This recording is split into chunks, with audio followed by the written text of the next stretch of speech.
Let's see. Sure yet. It's just the title card. There we go. We got the audio going. Well, I didn't want to put our faces up there with no audio because then people start like, I can't hear anything, and it gets nuts. Hey, I am Obi-Shawn Crosby. Jeff Donoho. Sorry, I had multiple sounds going through my head. Colleen Kaylee Crosby. And hey, thanks for joining us on another Thursday night.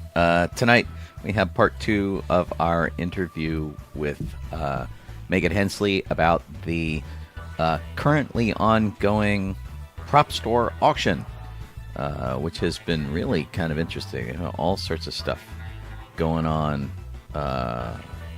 Some stuff has sold for a surprising amount of money. Some stuff hasn't sold at all that we thought were going to sell. So we'll have to see. But there's some strategy behind that, and we'll talk about that a little bit later on. How's everybody's week been?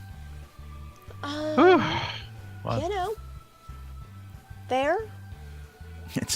It's ongoing. Right. You mean this is better than the something. alternative, right? Right, exactly. I mean, my my weekend was easier than yours, Sean. Oh, yeah? Because I don't know if you remember, but you went to the doctor on Friday to get an updated shingle shot, I did. and that didn't treat you nicely. It didn't. It was not cool. No. Definitely very bummed about that because I got sick from it, which was really interesting. And Yeah. I mean, I got That's- sick when I had it, happens. so yeah, the vaccination, not the. I knew it was going to happen, which is why I shingles. didn't do it during the week. Because I thought that would It be... feels like a flu, basically. Yeah. Yeah. Mine actually felt like a flu with back pain for some reason. Yeah. I had a lot of... Woohoo! I had a lot of, like, physical pain of weird things. Like, my bones hurt, my skin hurt. That's flu symptoms. Oh, it was awful. It was Yeah. really bad. But, you know, I made it through. Although, you know what I discovered today? And Colleen had me look into this because it's starting to become more and more important as measles rears its ugly head. Is that apparently I got tested for whether my immunization was still working back in 2019, and apparently I'm not immunized against measles. And then I got one half of 2 shots, and then they never gave me the second shot, which was really weird. That seems like something they would, alert me to, say, come back for your second shot. But not so much. So it's weird. And it was also weird that I didn't have an immunity to measles. It's not weird. No? I don't know if you've noticed, but going around on the Facebook pages, there's a little chart that says if you were born before 1965, your vaccination is probably great. If you were born after, and I don't quote me on what these years are, but like 1972, you need to check and find out whether it works. And if you were vaccinated after that, then you should be fine. Oh, okay. The years Wow. for people our age, that vaccination has not held up. So Got it. And I went and got tested, and I am immune. So Yes. that was good. It's the only reason Colleen can stand I don't me. know. Because she's immune. Right. Is the measles inoculation the one that gave you the weird little bump on your shoulder? I don't have a weird little bump on my shoulder. Oh, the people of a certain age, we all have like this weird little scar on our shoulders. I thought that was like polio. Oh, maybe. I don't know. Yeah, but I'm not sure.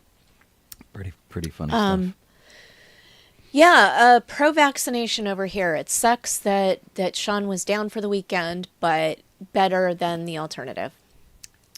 And the Lady A said that said that when she got the shingles shot, it gave her repeated shingles. I don't know how that works, but Well, I mean, they're giving you low-level shingles so that you don't get it badly later on. Yeah. And I mean, for measles, it's really important that, like, especially if your kids aren't vaccinated, you should really get them vaccinated because, like, in my case, my mom wasn't vaccinated because she's older than the vaccine.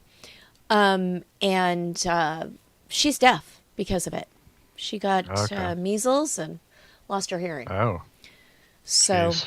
Oh, there we go. Sam chimed in. He says the shoulder scar is a smallpox. Smallpox. Oh, okay.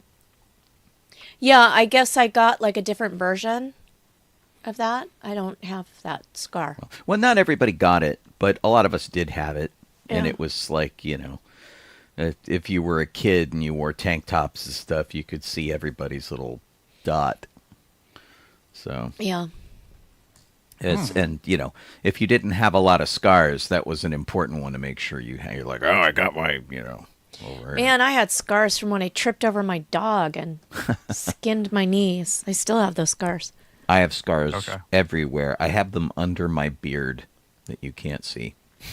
Dun, dun, dun. From riding my tricycle down the steps of our cellar when I was about 3 years old. Don't do that. This is an important safety tip. So the only other thing I did with my weekend was I went to my dance class and I made coconut cookies, which were popular in the class. So that was good. They were very unusual. They were unusual. They were like they were very, very thin, and they were brown butter coconut cookies, and they were made with coconut chips instead of sweetened shredded coconut.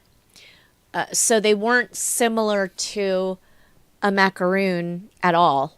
They were like the coconut chips are pieces that are about like a half an inch by an inch. Mm-hmm. And so it had a crispy chew to it. And I still have more of them in the freezer that I can defrost They and were cook. extremely thin.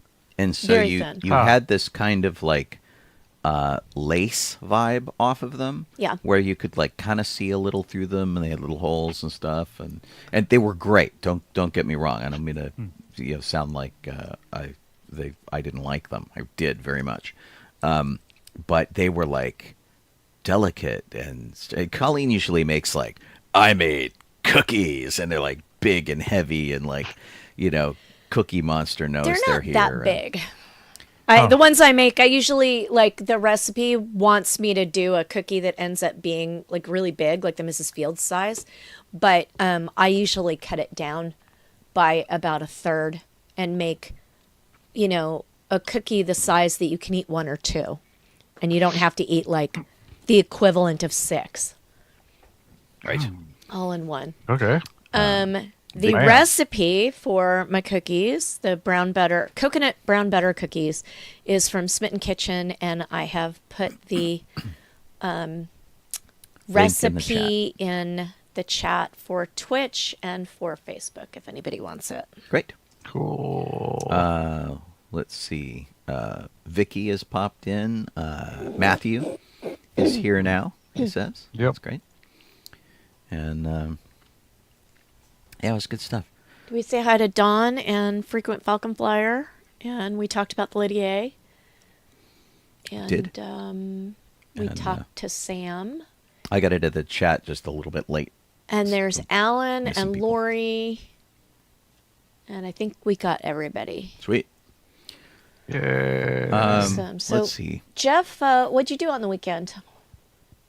Well, let's see here. Mostly, I was working on a birthday present for David, Rosella's husband, and we went out on like Friday, and I found a Levi jacket, an actual Levi jean jacket, and then whenever we got home after we had to go to like Michael's to get paint, but oh, thanks, Eric. Eric just subscribed. Thank you, Eric. Yay. I got that. I had a can of spray paint, literally like white, whatever it is, Rust-Oleum something, and like I sprayed like the back panel white of the thing, and then painted on the back this whole Krabby Patty, whatever from SpongeBob. Yeah, like there's the picture. And put a couple things on the other stuff written on the back of it. Yeah, it's cute. Yeah, oh, thank you. And it has that cartoon vibe to it, which is great. Yeah, I try to make the wording look the same too. So like whenever they would show that in the cartoon and stuff, like the lettering. And then I also did the T-shirt, which is underneath that in the picture, and it was sort of like a more abstract sort of looking thing of a SpongeBob. I was just trying to make the holes and stuff that looked like he has on himself. That he was spongy. As a sponge. Yeah, and then I just put the nose and face around, wiggled everywhere. So he got that, and he liked that a lot. This reminds me just a little bit of a shirt that was really popular when I was in high school, which was it was a ghostly print of a face on the shirt, and it said, "I ran into Tammy Faye Baker at the mall." Oh yeah, I remember that. Yeah, smeared makeup across the shirt, and this kind of it looks like somebody like just gave SpongeBob a big old hug, and got him imprinted on the shirt. Yeah. So, and the jacket, which I don't know if we took a picture of it afterwards, but Aubrey also put a bunch of patches on it, like iron-on patches, so you can't even see them in the picture. So I didn't see that part. Is it the same jacket that I've got for Hooper? I don't know. Like maybe it's just a Levi jacket, like Levi Strauss. I need to jacket. see the front of it. Yeah, but and David's got it. And I don't know if I took a picture of the front, but not it that has you sent me. Yeah. It ended up getting a patch on both shoulders. Arm, shoulders, and then one in the middle of the back, and then like there was another two in the front, both the pockets. So like in the middle of the back was a little sort of cartoony cactus, and then there was like a patch on the side. I can't remember what it said. Something about pizzas or something. I can't remember, but it was a happy face and other stuff. But pizzas. I'll see if I can. I'll find out from them what the heck the other stuff was. But yeah. That's mostly that. I mean, that and work and such. So, so I got that, and if Rose was in the chat, which she often is, she would tell you, but she's not. Anyway, we had that. David came over, and then they had, we had a dinner and stuff or whatever. I think we had breakfast the next day, but like, we had the special gift stuff given around and whatnot.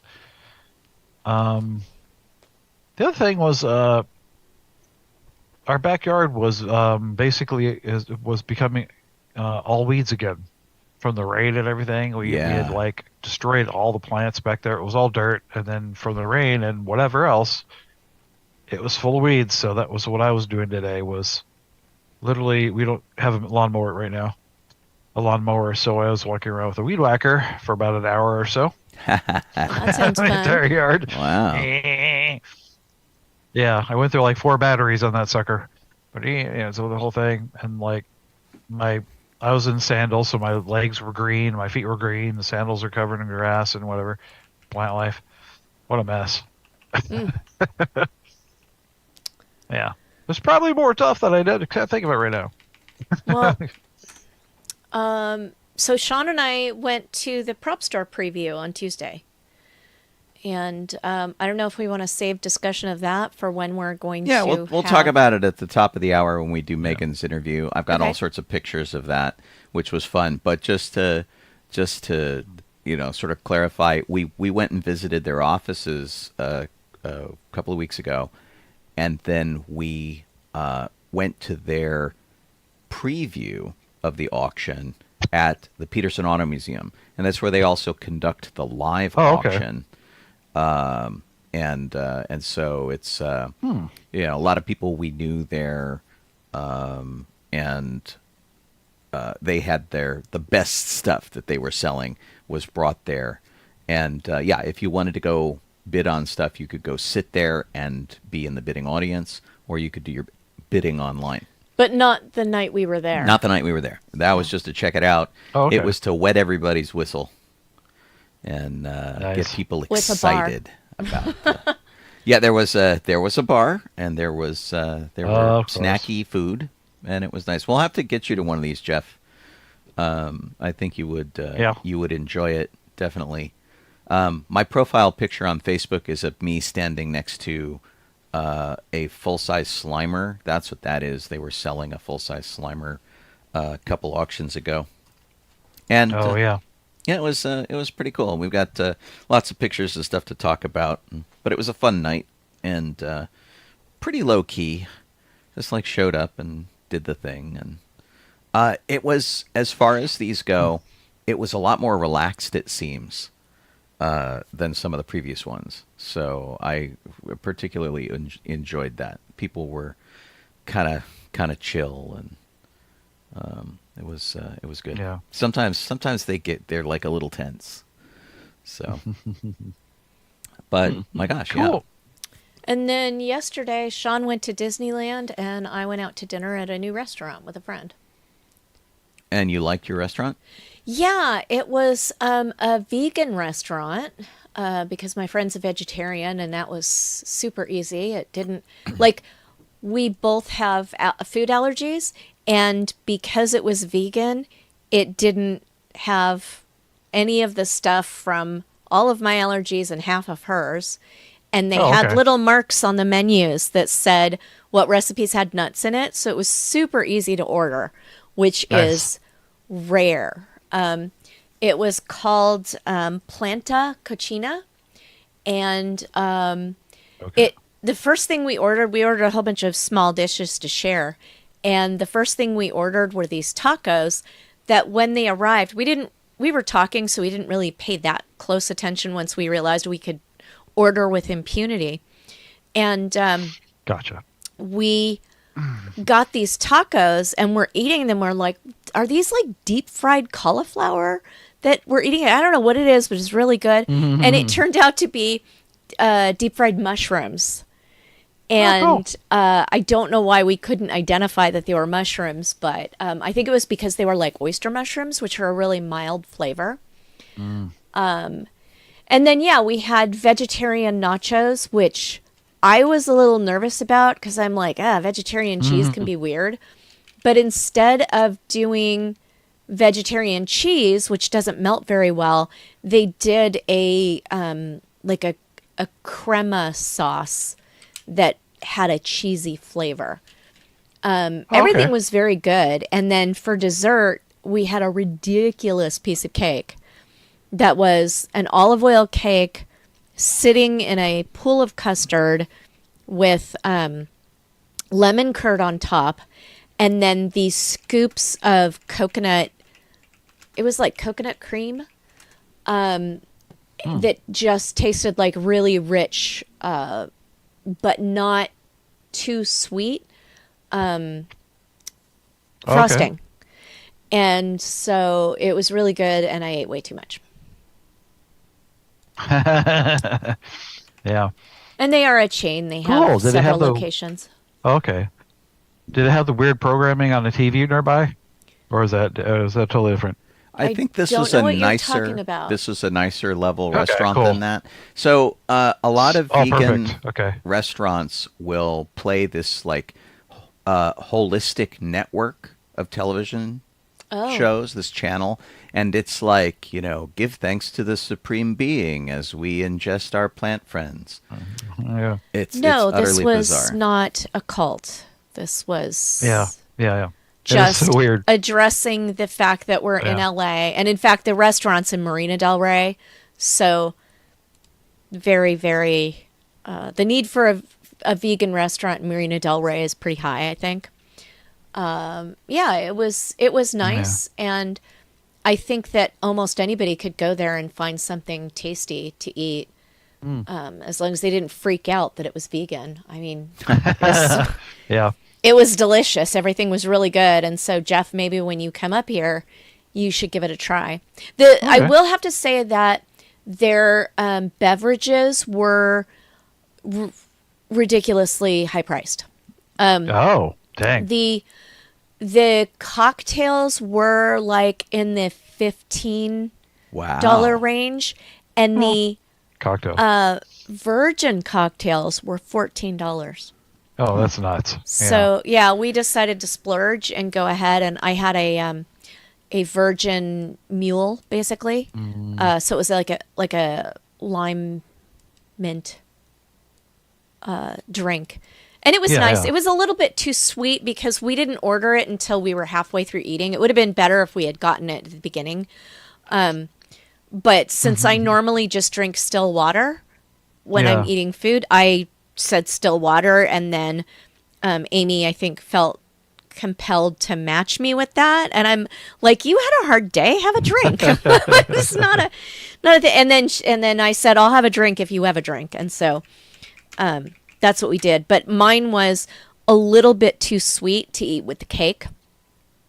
Okay. I think like a cup of tea would have been far superior with the cake. But with the meal, it was a really good choice. Just that particular item. The rest of like the food was priced exactly where I would expect it to be. The beverages were really high. Wow. Yeah. Okay. I know there's like supposed to be a huge, like vegetarian vegan area that's like in Garden Grove near me. So it's just kind of near me. That Brian told me about like a ways back. I still haven't been over to there, but supposedly it's got tons too. But yeah, that sounds good. I want to try that when next time I'm up there. Yeah. Sweet.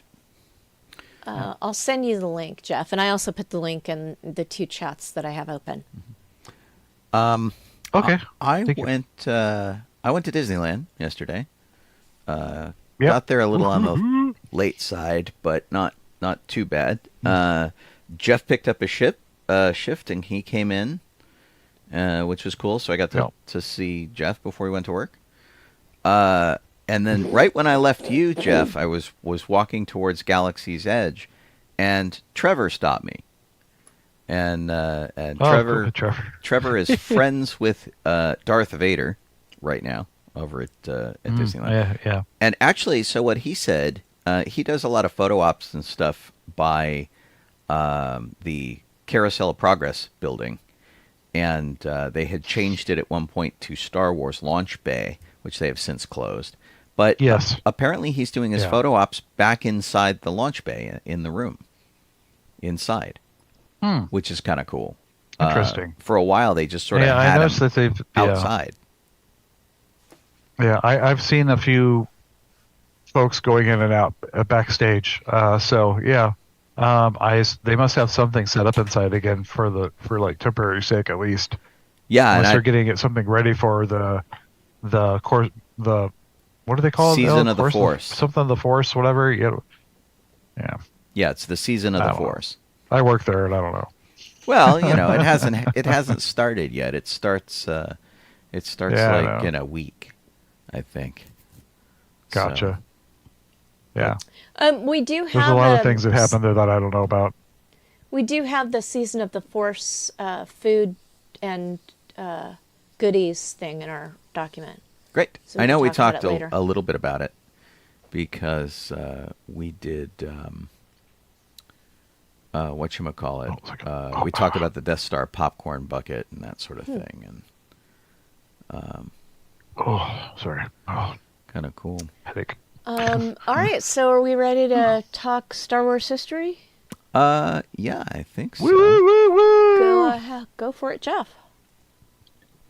Okay. So we have two birthdays. The first one is March 21st, 1931. That's when Al Williamson was born. Those unfamiliar with Al Williamson's connection to Star Wars is that he worked on the dailies and the comics in the newspaper, basically.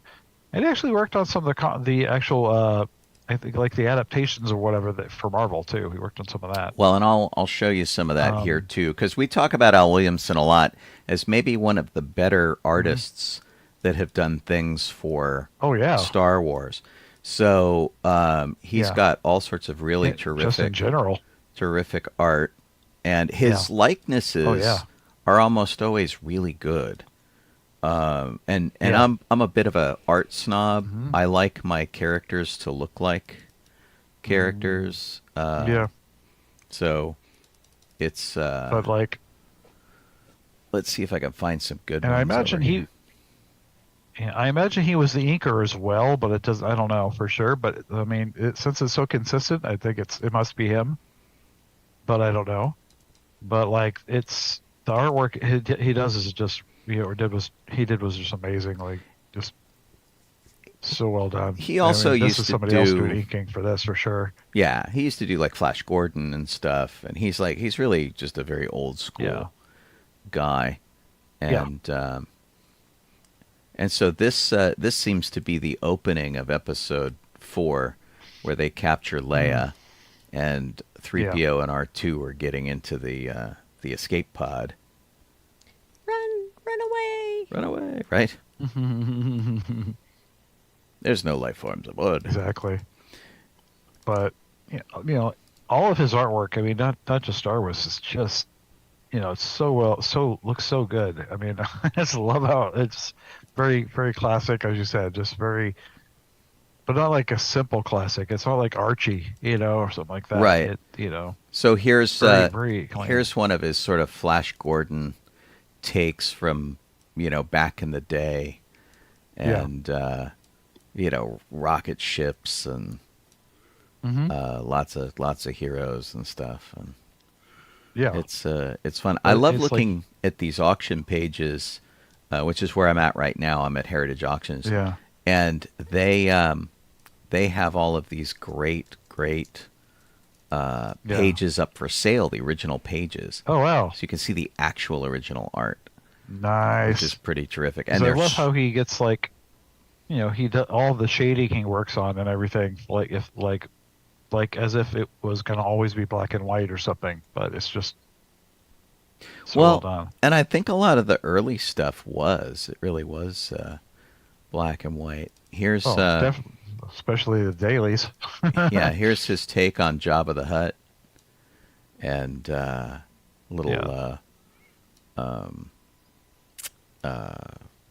I can't think of his name now. Salacious Crumb over here in the corner, and R2 and 3PO. The neat thing about Al Williamson, the thing that always really impresses me about him, some artists can either do people or they can do hardware.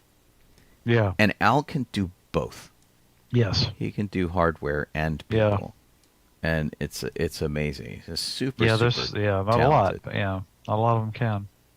His I brought this before. I think he's still around. I'm gonna look it up. But he is. There's an artist that did a lot of that has done a few things like Cadillacs and Dinosaurs and whatnot. It's Mark Schultz, and I think a lot of his artwork really reminds me of like the stuff that Williamson was doing. It has that sort of a classic look to it. It's not the same style, like artwork style, but a lot of just how the look of it, how he handles shadow and such. It's just I'm always impressed with hair. Yeah, I can't do hair to save my life, and he makes it look so easy. This is a Flash Gordon homage, and it's like you look at it, you go, it's hair. You don't look at it and go, that's weird, which is usually what happens with my drawings. Yeah, true. But it was something. I mean, it's just wow. Oh, he did this really with Frank art. Frazetta. That's interesting. That's an interesting team up. Yeah.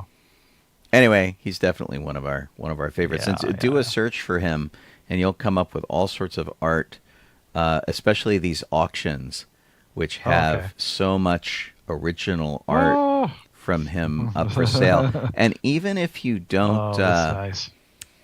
if you don't collect this stuff, it's a really pretty great way to get a feeling for him. And especially here, this is like looking at it in a museum where you get to see, the pencil strokes, the brush strokes.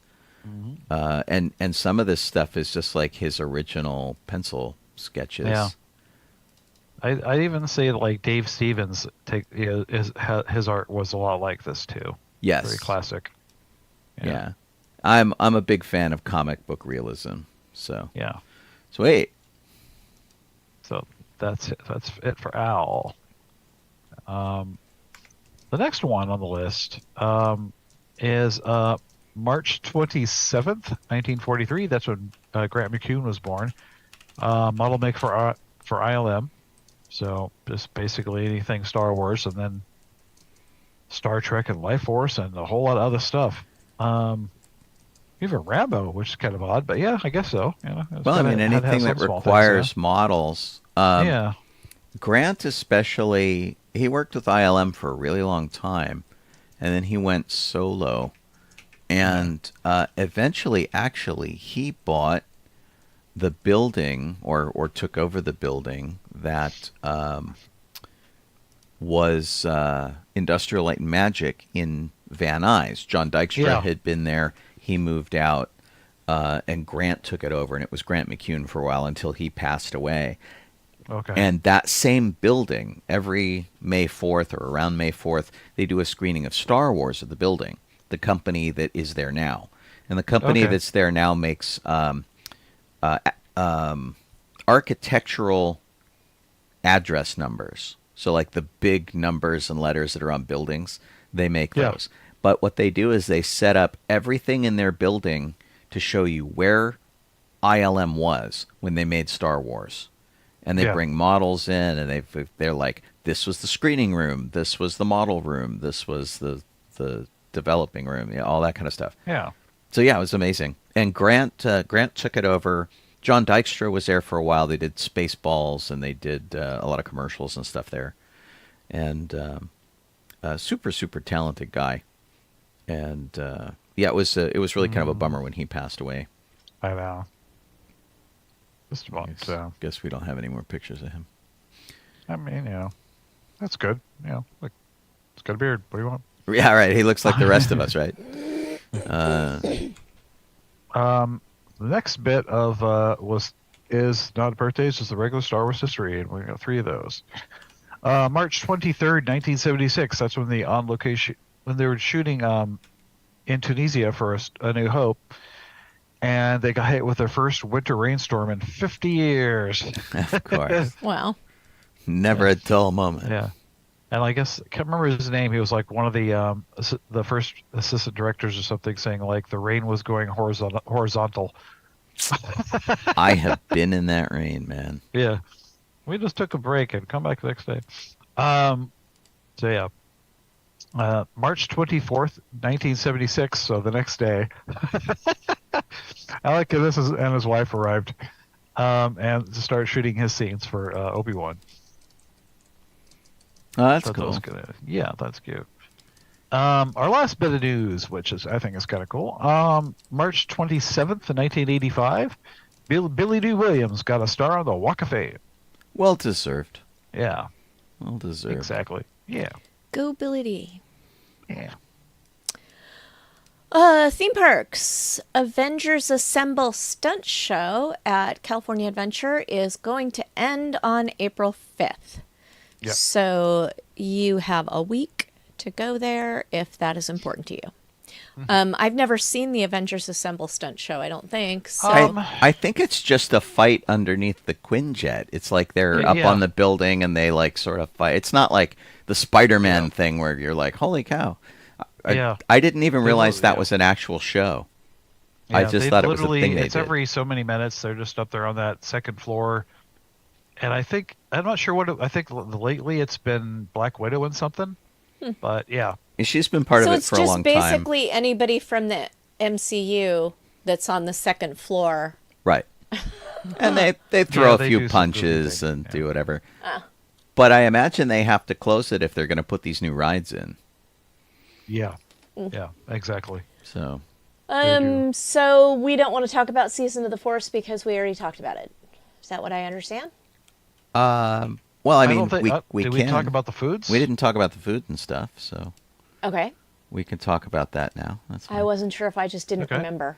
I don't think we talked about all of the food. I think we talked like some of it, and this probably has everything, but I think it was a preview. So talked about, Docking but I don't Bay think it covered everything. 7 is going to have 2 new entrees, which look very tasty. They are available tomorrow through May 11th.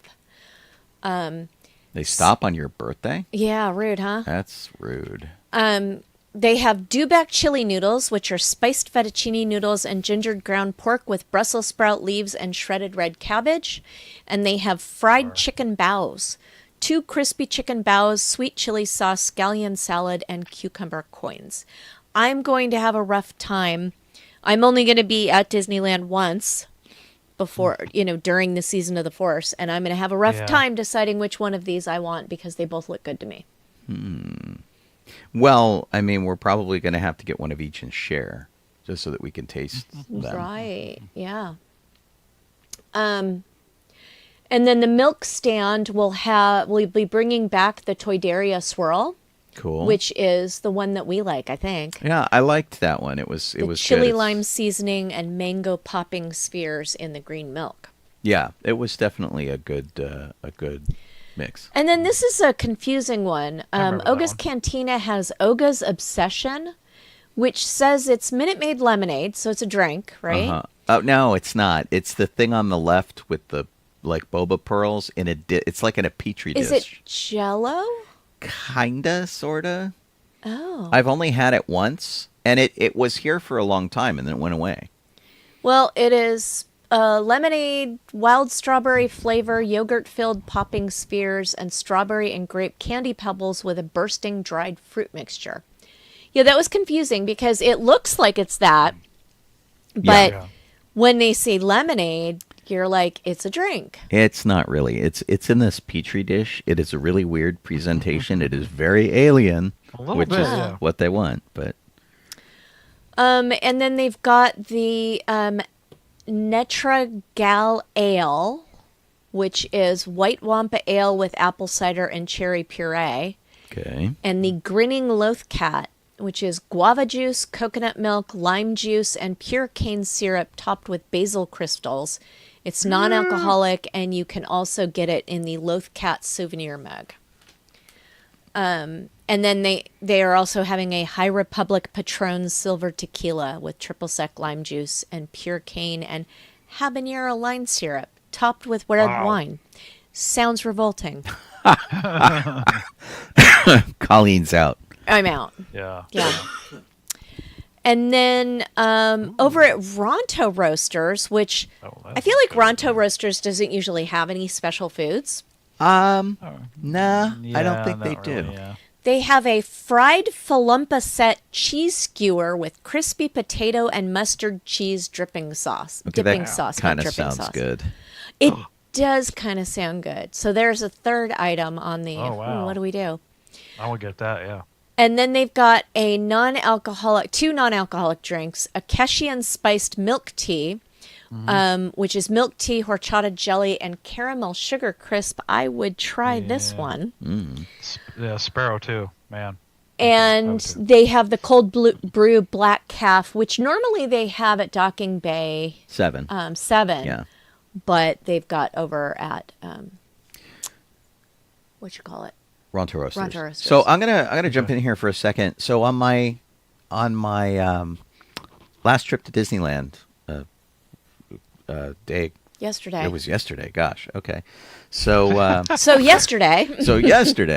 The last couple meals I've eaten at Disneyland, I have gotten the barbecue over at the Hungry Bear, which I really enjoy, and I absolutely love them for this. Basically, they have giant pumps of barbecue sauce next to the napkins and the silverware and stuff, and you can just like sit there and go, I want all the barbecue sauce. And so I've been eating there, but I thought, I haven't had a Ronto wrap in a while. I'll go have a Ronto wrap. And so So I went over, and Colleen gave me a gift card. So I've been using that for food. And I just walked up to the counter and I placed my order. Nobody was there. And got my food really fast and then sat down.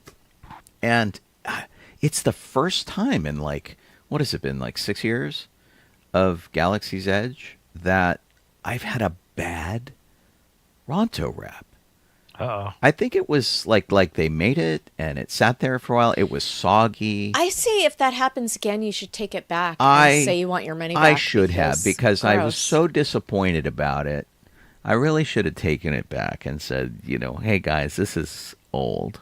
And because usually they're hot and they're crisp and there's an experience I expect out of my Ronto wrap, and this wasn't it.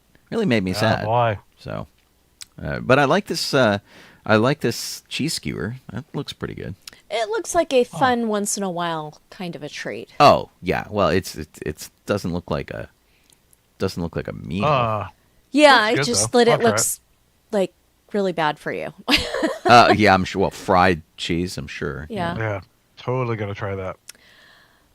Galactic Grill has a burger, some loaded fries, a pistachio cherry parfait, which I don't understand how any of this is Season of the Force. Like, there's nothing. They're not even giving it fun names. Huh. Yeah, I guess not. Yeah. They've got a couple of drinks that are served with lightsaber swizzle sticks. Yeah. But other than that, most of the items that they're advertising here, they didn't even come up with a fun name or stick a Darth Vader head in it or anything. Well, this is Outpost Fries. That's the closest, yeah. And so that's kind of close. And then there's the blue drink with the weirdo thing sticking out of it. It's like it looks like a tomato. a bisected piece of fruit. Yeah. That's Pico Punch. So that one is, in fact, so the ones that they've done, they've got loaded Outpost fries, although they've got a Galactic Euro burger, so they put the word Galactic on it. Oh, I guess so. But I mean, like the pistachio parfait, there's nothing about that except they've got chocolate pearls and chocolate popping spheres. Okay. And then they've got a passion fruit limeade that I'm not sure how that's supposed to be Season of the Force either. Yeah. But the Pico neither. Punch with the just kinda pineapple looks chunks weird, and the but lotus that's about it. root. Yeah, it looks does fitting. look weird, Jeff. I'm with you. Yeah. Oh. Yeah. Oh, I would get The, it because it looks fun.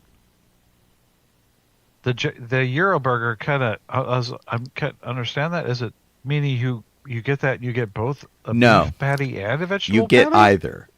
Or is it either or? I think it's looks- it's either. It's badly written. It says Angus beef and vegetable patty, which makes it sound like they're merging the two together. I believe you have your choice of those. Why would you call this a Euro, though? Because it's got tzatziki sauce? That's Probably. That, I mean, I like 'em. it should have like flatbread or something. Well, it And- does have flatbread. No, Yeah. it doesn't. It's a ciabatta. Yeah, It's a that's what it ciabatta. has there. Yeah. Oh, I guess so. It's close, I suppose. Yeah, I don't know. It's a theme park. What do you want? Maybe that's what to make it look more like the Falcon, right? Because Right. it's his burger. Sure. Coca-Cola slushie with a Darth Vader swizzle stick. They've got red and blue lightsaber, sour blue and spiced red cinnamon churros. Okay. And then they've got Yeah. revolting looking pretzels near Star Tours. They took a pretzel, a cream cheese filled pretzel, and they poured taro sweetened condensed goodness. milk and then crushed Oreos over it. Okay, that just gave me Yeah. like the pop shivers. Yeah, it That's looks pretty gross. gross. And then they've got their usual man. cookies That's over cool, at the though, I'd eat it hotel. anyway. Right. They've got like a Chewbacca, a Wookiee cookie. They've got a Yoda cookie. Sorry, a Grogu cookie. And a little Star Yeah, it's Wars like with an different. X-Wing on it and some little lightsabers. I was looking at the Millennium Falcon thing, which comes in a little plastic bag and it's got a ribbon around it. And the first thing I saw was Groot. I'm like, why is there a Groot? That's Yeah, funny. yeah, Cookie. it does. Yeah, yeah. And I'm going to throw this totally out looks there because people are starting to plan. The Death Star popcorn bucket comes out Friday, and Tomorrow. people are freaking out. How Limit are they? 2 per person. Right, and they're like, how are they going to get it? Well, you do not have to go into the park to get this popcorn bucket. You can get one at California Adventure, and so if you want to go in there and pick one up there in the lobby. You At their get them little with space rock cookies. snack thing, yeah. So Yeah. that is an option if you don't have a pass right now, or you don't want to mess with the park. But you can't get the coaxium sipper that way. Yeah. You cannot. Yeah. No. Oh, they're right Yeah. here. Here we go. I still think it looks like a Star Wars EpiPen or something to me, but I know it's a super. It does. I kind of like it. I'd like to see the whole thing assembled. I mean, obviously, it's a drink tube inside a holder, and I would kind of like to see it. The Death Star looks pretty cool too. I'm not gonna lie. The Mythosaur mug is only available at Oga's. The swizzle sticks are only available. The lightsaber swizzle sticks are only available at the Galactic Grill. Okay. I have seen this Okay. Mythosaur mug Gotcha. before. I think. But the thing that At I Oga's. haven't seen Yeah. before, they've got the acid spitter Maybe it says this orb dude, at maybe Docking it's Bay drink in 7 it. now. Yes. It used to be over at the milk stand. But now they have a Tauntaun bucket.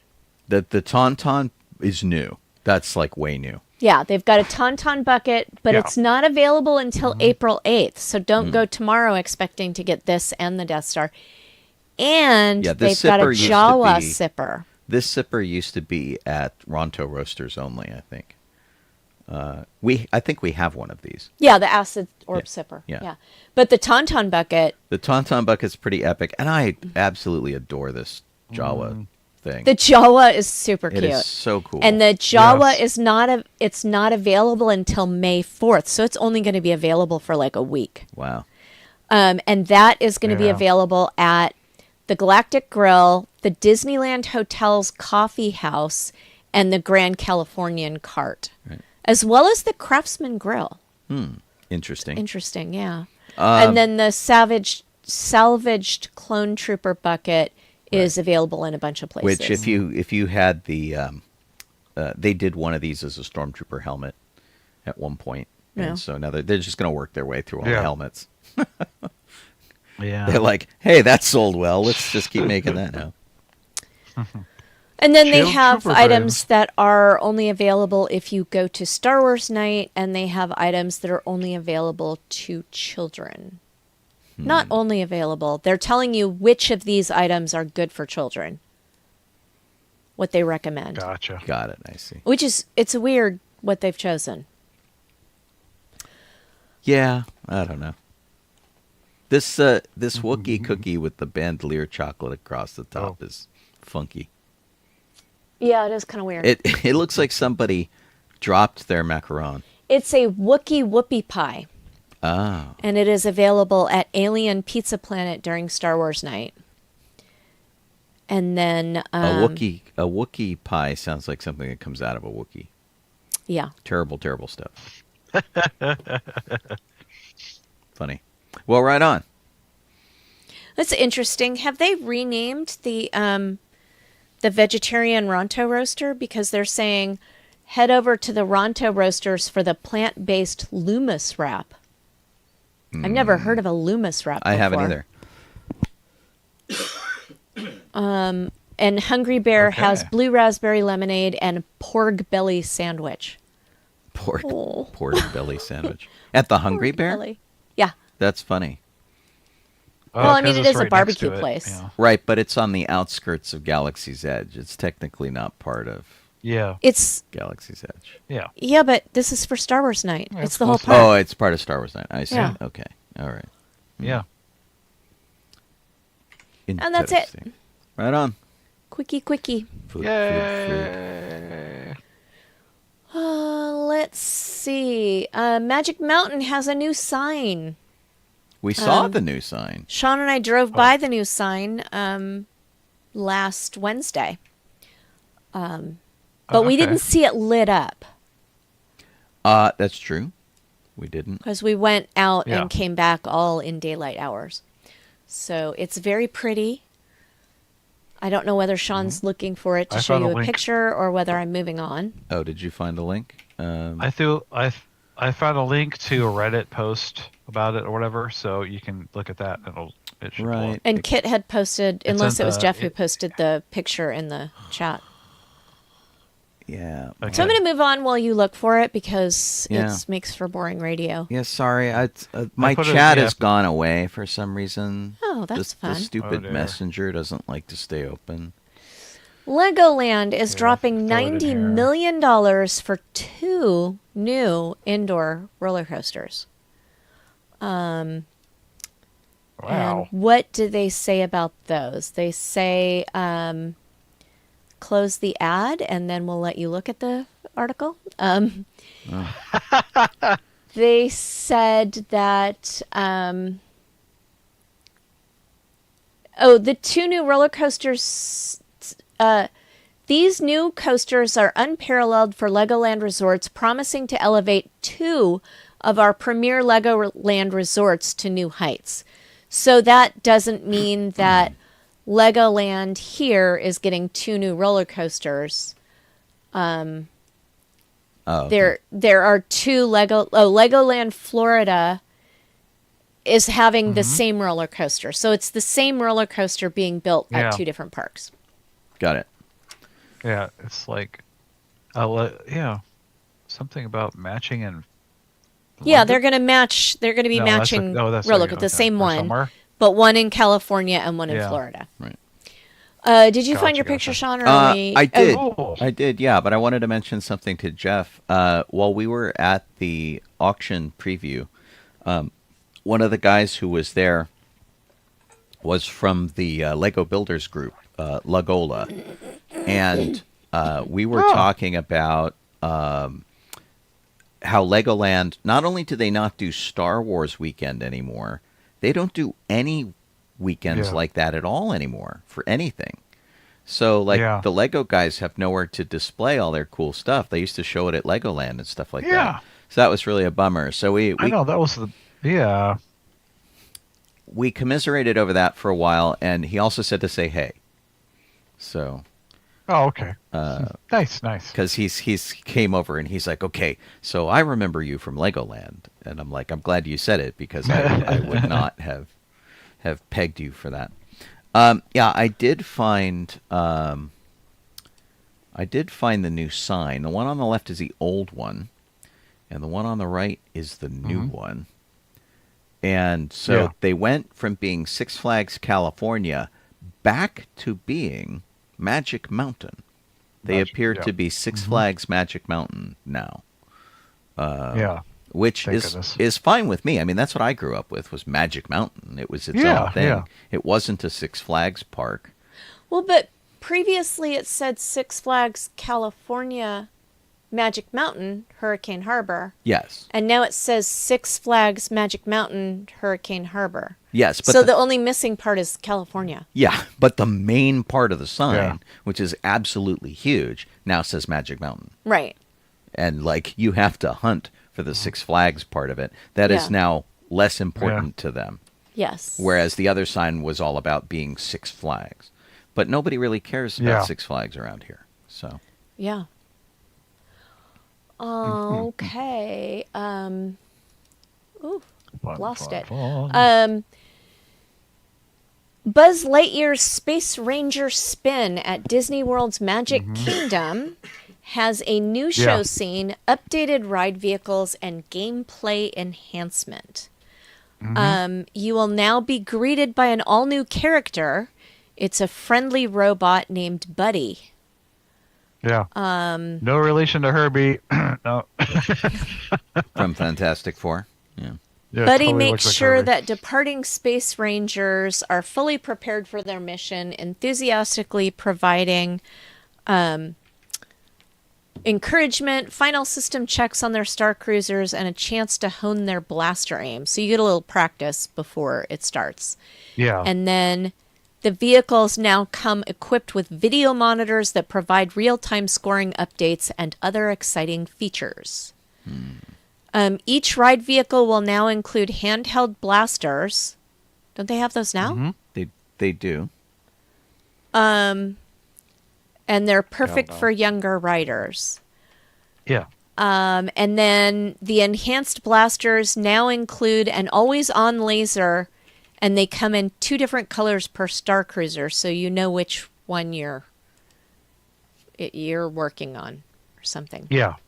Okay. And then the targets will be interactive. Mm-hmm. Yeah, they have So- like a looks like the projection mapping or something going on the targets. That's cool. I'm trying to find a video that I found somewhere that actually showed them at like Well, they talked about the play tests they did and said Imaginary or everyone something. had a great time. yeah. Buzz Lightyear's Space Ranger Spin will temporarily close in August and reopen next year. Yeah. Well, I know that there's been a lot of buzz, no pun intended, about this ride on the internet because everybody has posted how to get 999,999 points every time. And so the revamp's probably partially attached to that, where basically people figured out the system to, beating the ride. And so it's I'm sure they're looking to mix that up and see how that goes. It looks interesting, I think. But we don't do the Buzz Lightyear ride very often. No, not really. No, Usually I there's a haven't done it in massive quite some line for time. it. Yeah. So interesting. Let's see if I Okay, Sean, you want to take the next section? I will. I found it. We lost Jack Lilly, who was on Little House on the Prairie.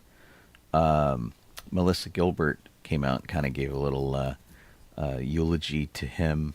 He was 91 and was living at the Motion Picture and Television Fund retirement home.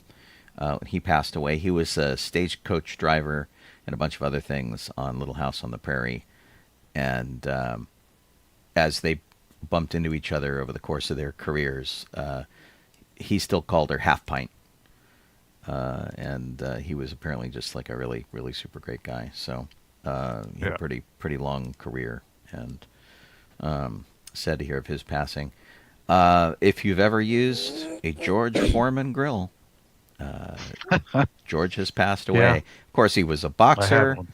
Maybe even more famous than being a boxer was the fact that he named like 5 of his kids George, just so that he had something in common with them. Usually, it's generational, and he's like, I'm just going to name a bunch of them George. He was 76, which wasn't too bad, and he was heavyweight champion of the world. Man, I mean, it doesn't get any higher than that. No. And then when infomercials came out, he basically took the opportunity to start selling the George Foreman grill on TV with infomercials, and made a ton of money, which was pretty great. So entrepreneur and a pugilist. So not too bad. There's a 2023 biopic that came out about George Foreman, and you can check that out if you want to know more about his career. At the age of 82, I think, gosh, if the ads would get out of my way. Sorry, 52. Jen Schwieterman passed away. He was in the movie Good Burger. He was the owner of Mondo Burger in the movie. And so 52 is a bit young for me. He had an aggressive form of cancer. They discovered it at stage 4, and he passed away. So pretty sad stuff. A lot of people on my Facebook feed that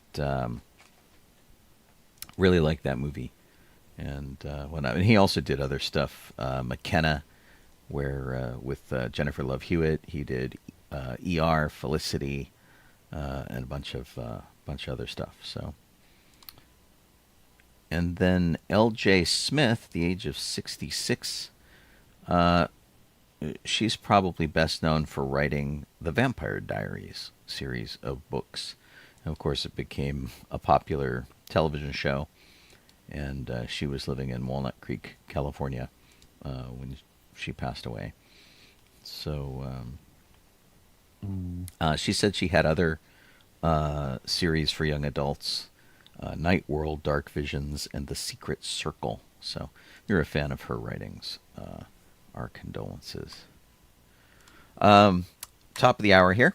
Let me tell you all that you are listening to sci-fi.radio, sci-fi for your Wi-Fi. You could be watching us on Facebook or Twitch or on YouTube. This show is Docking Bay 94. It is our Week in Geek show that we try to do every week. We're not always successful at it. But I'm Sean Obi-Shawn Crosby. This is Jeff Donoho. I'm Colleen Kaylee Crosby. And Kit does all of our show document stuff. She's been fighting extra hard with that because for some reason it's been tagging it as spam and we haven't been getting it. So I appreciate all the hard work she's doing to try to get that sorted. What a mess. That's very messy. But yeah, and if you can, like or subscribe or do anything like that, let us know that you were there. We appreciate it. Whether you are on Facebook or YouTube or Twitch, any of those things are all pretty successful. So thought that'd be great. All right, so let's talk about Propstore again. Sean's going to play more of the interview. Do you want to do that first, or do you want to do talk about? Well, just as a side thing to tell you what it is, Propstore of London is a organization that hosts big entertainment auctions. Sometimes they do posters. Sometimes they do props and costumes. It's like any aspect of that. And in this particular auction, it was a little bit of everything. There were 1,300 lots, and it covered everything from theme parks to costumes for movies to set pieces for movies, props and things. And the chances are pretty good that somewhere your favorite thing is represented. You go to sci-fi.radio and look on the news page. I've got a story up there that has links to day 1, day 2, and day 3. Only day 3 is left. That's tomorrow. Day 1 and day 2 have wrapped up. And for you guys listening on the radio, it kind of jumps right in. Maegen is a longtime friend of ours. She was very kind enough to give us a tour around and show us some of the stuff. For you guys on video, I'll try to keep the pictures going at the right spot as she talks about some of these things. So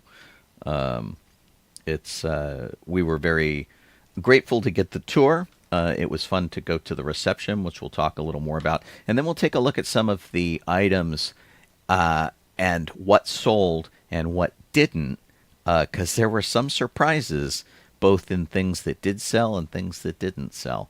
The primary item that was key to the auction was the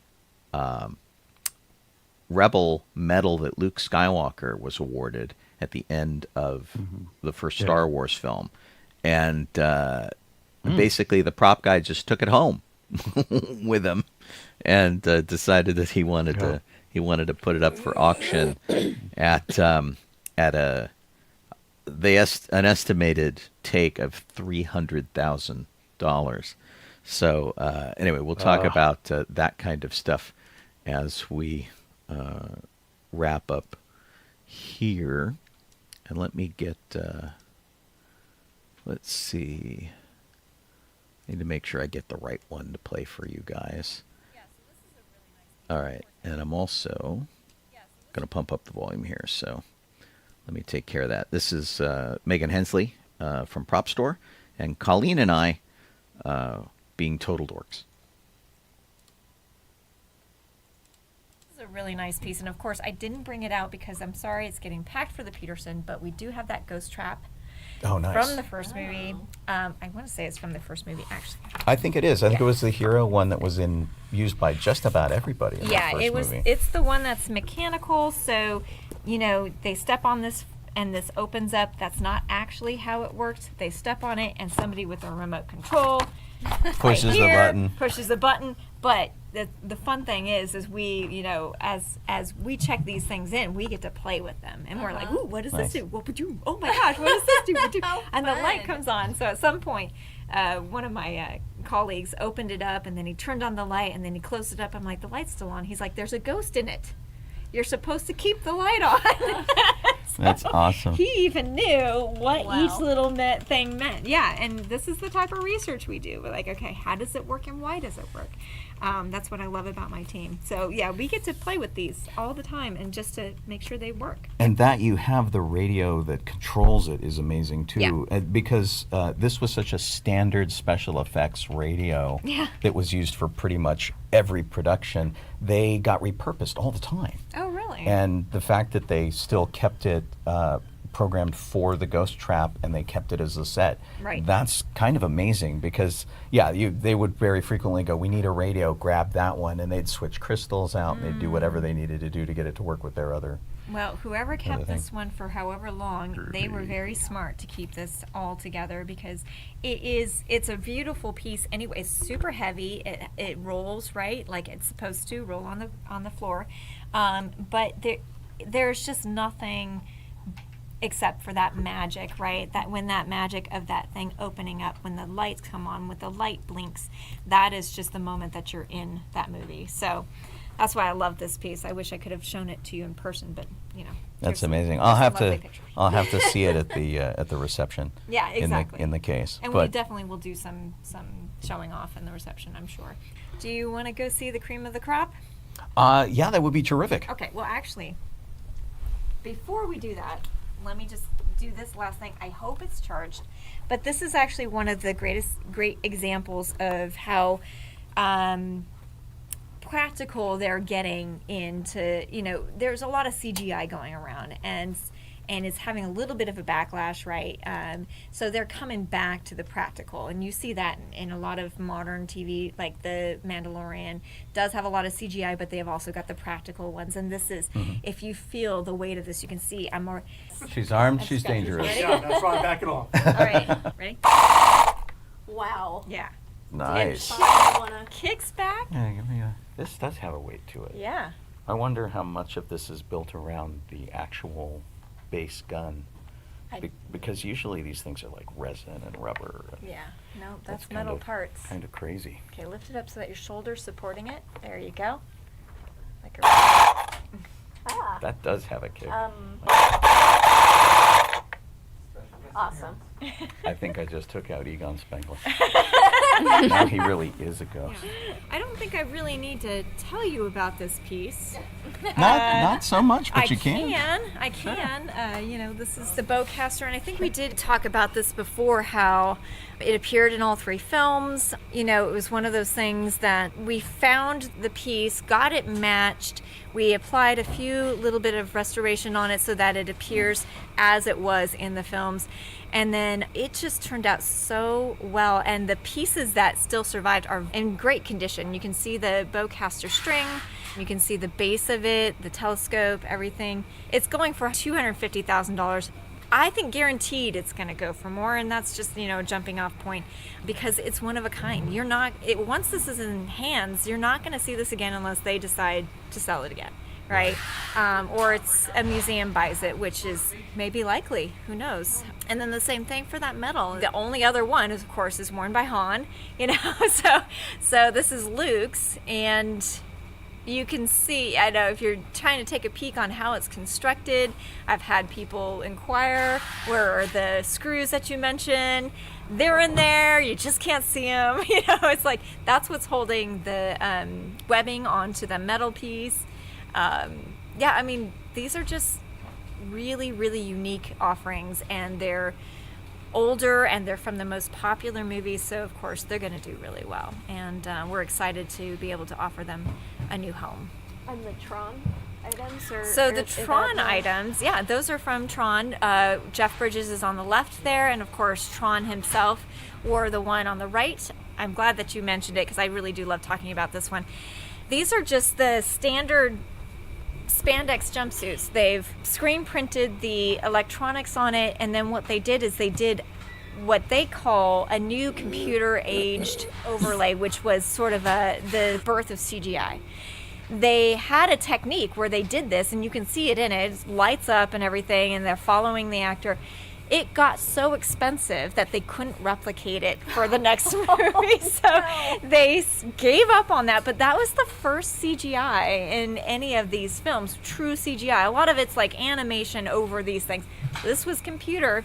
That particular style of how they did the overlay and the lights on these spandex suits, that just never got replicated. So it's really fun because that was the forerunner of it, and now we see it all over the place, right? Yeah. But we see it with green screen and things like that. So that's why I thought those were really fun to display and talk about, because I mean, it's Tron, and people are really clapping for that movie. It was such a milestone, and computer graphics were so new. It was such a young industry that Tron, there was a campaign against Tron to keep it from being nominated for an Academy Award because using computers for special effects was cheating. Right.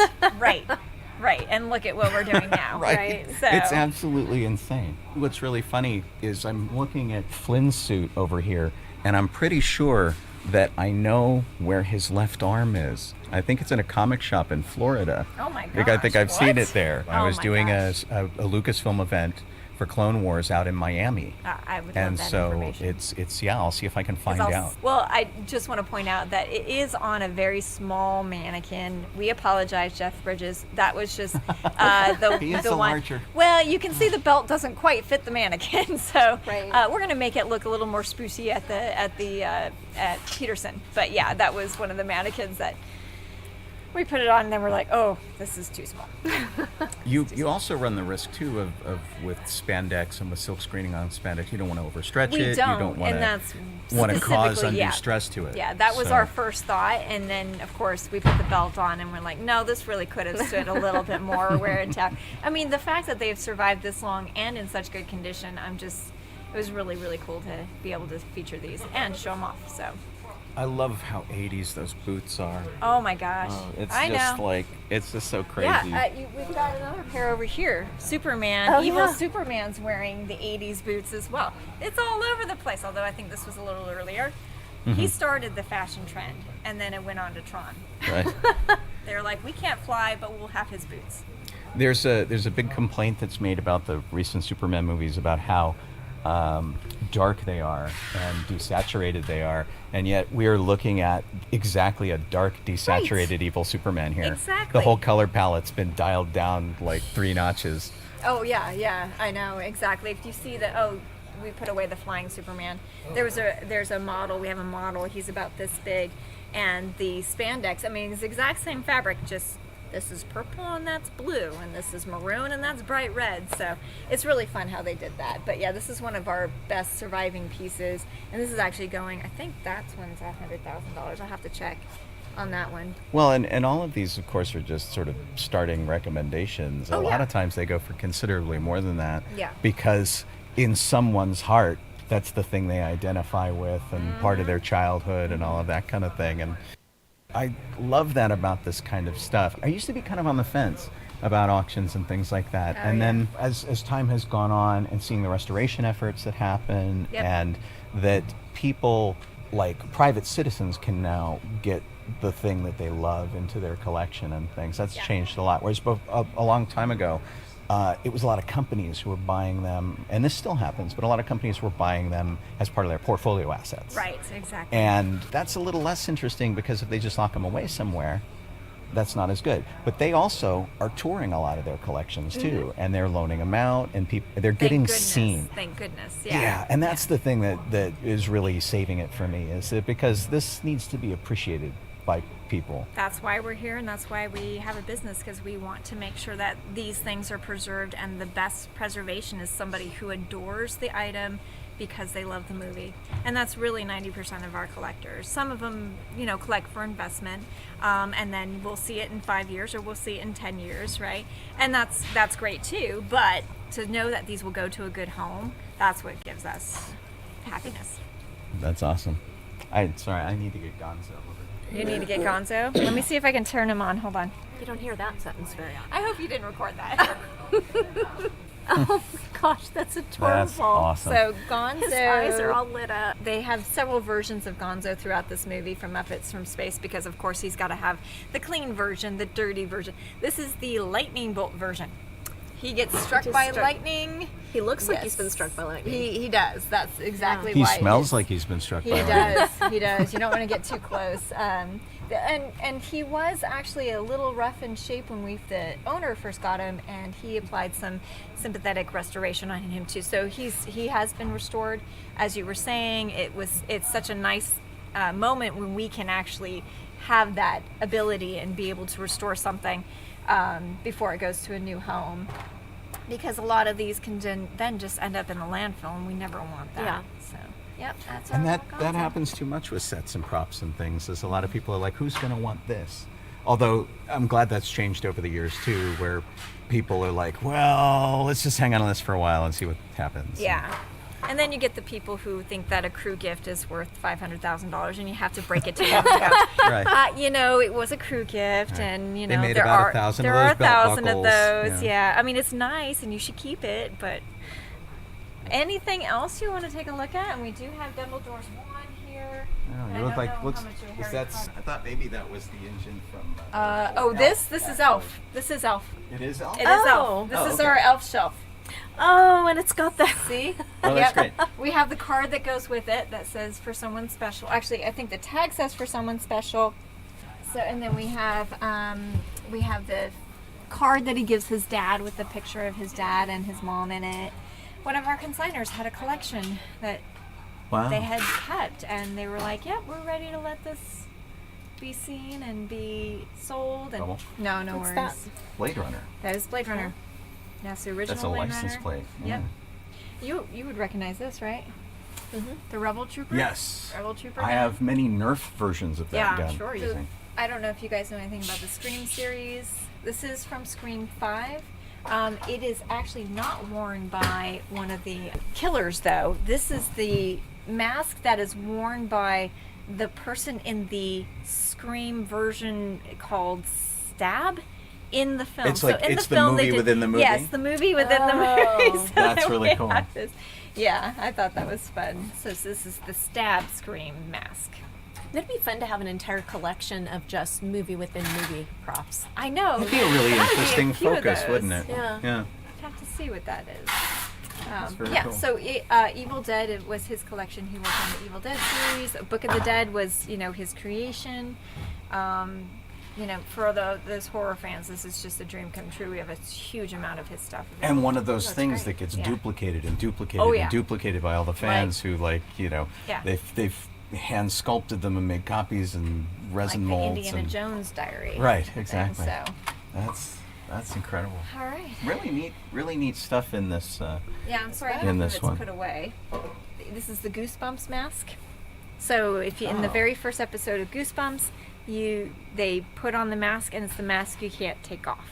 Oh. Yeah, so that's why it's a little, because they're 'Cause people kept really trying to take it actually off. trying to take it Right. off, right? Yeah. Exactly. And then this is in Game of Thrones series, the very first episode, you see a White Walker and he turns his head. That's this guy. By the end Wow. of this series, of course, they had a whole different crew of makeup, but this was the mask that was preserved from That's that the one. one that kicked that him one off. movie. That is kicked him off, yeah. This is Blades of Glory. Oh, I remember that movie. Yep, here we go. Wow. And someone ice skated in. That's amazing. Yep. That's super cool. That's going to be our showstopper. Firefly, if you... this is Serenity, actually. Right. If Mouse. you happen to be a Firefly fan, you I know am. anybody who's like that. No, haven't made anything from Firefly. Not this at all. A lot of Thank fun you. pieces. This was phenomenal. Yeah, sorry we're in the middle of packing it all up. You know We're what? I almost love chaos, though. Yeah. Yeah, we're getting ready for it. But you guys will see all this stuff on Tuesday. And indeed, we did.